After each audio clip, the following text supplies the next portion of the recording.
Unfortunately, I'm sure most of us here are aware that little Sulie passed away not long ago. And before I invite Steve up to speak, as a mark of respect, I'd like us just to have a minute's silence in memory of Sulie.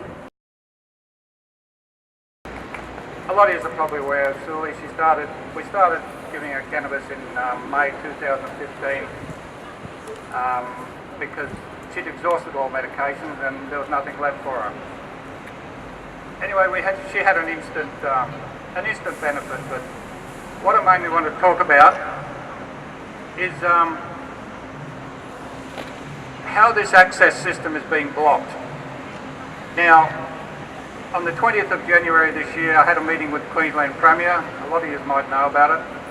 At that meeting, the Premier offered to test the product we were using, source a similar product from Tilray in Canada, provide it for the rest of my daughter's life.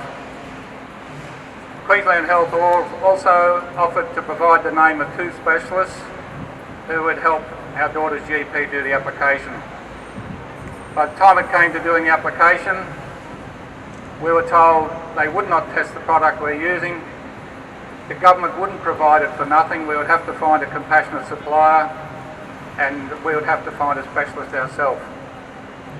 Not long after that, a lawyer started helping Sulie to try and access a legal cannabis product.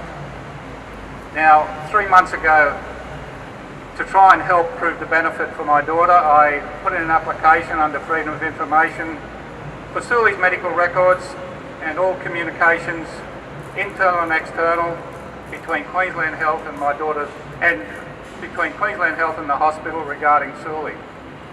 The medical records took me 3 weeks to get.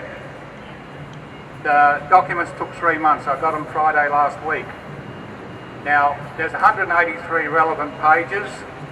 They released 155. A number of them are being held by the government. They won't release them under cabinet privilege. And the rest are from Queensland Health. Now, those documents, I should imagine, relate to the meeting I had with the Premier. Now, I'm not going to make a long talk, but we could not access a legal product for Sulie. The hospital refused to do a prescription. We just could not do it. Nobody would do it.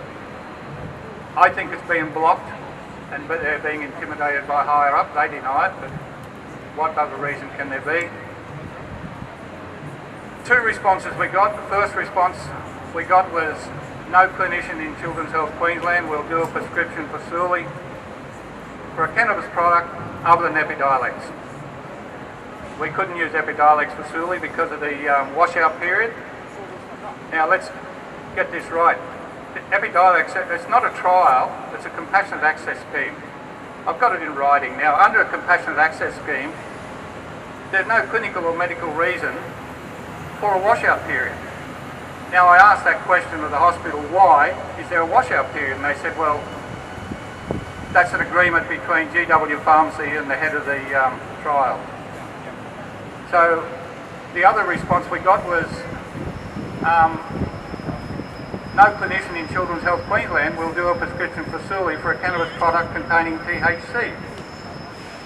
Now, under Queensland legislation, and look, I can tell you now, we've been through the legislation with a fine-tooth comb. Teresa, the lawyer, and Queensland Health know it now that if you can get a specialist to do a prescription for a cannabis product, you don't need Queensland Health approval. You just notify them. The expert advisory panel has no say in it if you can get a specialist. If you can get a specialist. So the legislation itself is pretty good, but it's been blocked. Now, THC, under the Queensland legislation, THC is it can be legally prescribed. Any part of the cannabis plant, living or dead, whole or part, THC or CBD can be legally prescribed, but nobody's prescribing it. We couldn't get it. Sadly, my daughter died a criminal in the eyes of the law. She was not a criminal. Cannabis wasn't curing her. Nothing could cure her, but what it was giving her a reasonable quality of life. Now, if we honestly believe if we could have gotten the product we wanted to use a one-to-one THC CBD product. For a little while there, we were supplementing the THC product we had with CBD, and it was working really, really well. It was working even better. But our supply of CBD got shut down too, so we couldn't use that. Now, if we could have gotten the product we wanted for Sully, I honestly believe she may be still here today. Now, I can't prove that.